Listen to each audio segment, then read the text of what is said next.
संघर्ष की कहानी। एक बार की बात है, एक छोटा सा परिवार था। वह परिवार बहुत ही दयनीय स्थिति से गुजर रहा था। परिवार हर समय संघर्ष कर रहा था। एक समस्या के हल होने पर दूसरी समस्या पीछे पड़ जाती थी। इन संघर्षों से थक कर परिवार के एक छोटे बच्चे ने अपने पिता से शिकायत की, अब मैं जिंदगी के इन थपेड़ों से थक चुका हूँ। हर रोज के संघर्ष से तंग आ चुका हूँ। मुझे अपना भविष्य अंधकार में दिखाई दे रहा है। उसका पिता एक पेशेवर रसोइया था। वे लड़के को रसोई घर में ले आया। उसने पानी से 3 घड़े भरे और तीनों को चूल्हे पर रख दिया। जब तीनों बर्तन में पानी उबलने लगा तो उसने एक बर्तन में आलू रखे, दूसरे बर्तन में अंडे और तीसरे बर्तन में कॉफ़ी बीन्स। तीनों बर्तन को उबलने दिया। बेटा बेसब्री से इंतजार कर रहा था, सोच रहा था कि उसके पापा क्या कर रहे हैं। 20 मिनट के बाद वह बर्नर बंद कर दिया। उसने आलू को बर्तन से बाहर निकाला और एक कटोरे में रखा। उसने अंडे को बाहर निकाला और उन्हें एक कटोरे में रखा। फिर उसने कॉफ़ी को बाहर निकाला और एक कप में रखा।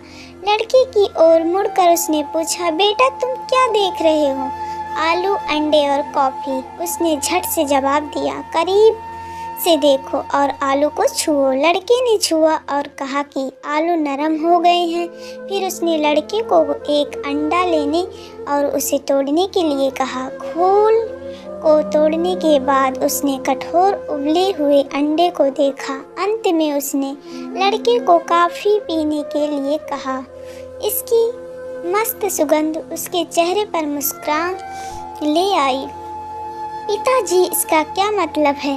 लड़के ने पूछा। फिर पिता ने समझाया कि आलू, अंडे और कॉफ़ी बीन्स, इन तीनों को एक ही प्रतिकूलता यानी उबलते पानी का सामना करना पड़ा और हर एक ने अलग तरह से प्रतिक्रिया दी।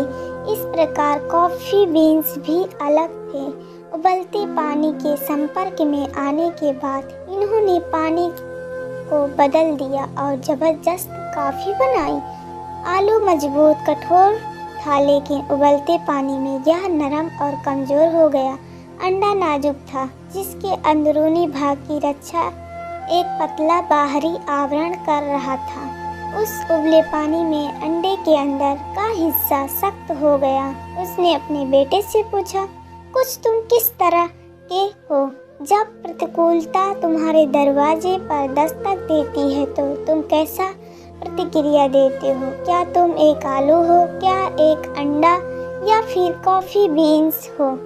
कहानी की शिक्षा। जीवन में हर रोज नई नई चीज़ें हमारे आसपास होती हैं, लेकिन केवल एक चीज़ जो वास्तव में मायने रखती है वह यह है कि आप इस पर प्रतिक्रिया कैसे करते हैं और इनसे क्या फ़ायदा उठाते हैं। जीवन के सभी बदलाव को अपनाएं और आने वाले उन सभी संघर्षों का सकारात्मकता के साथ सामना करें।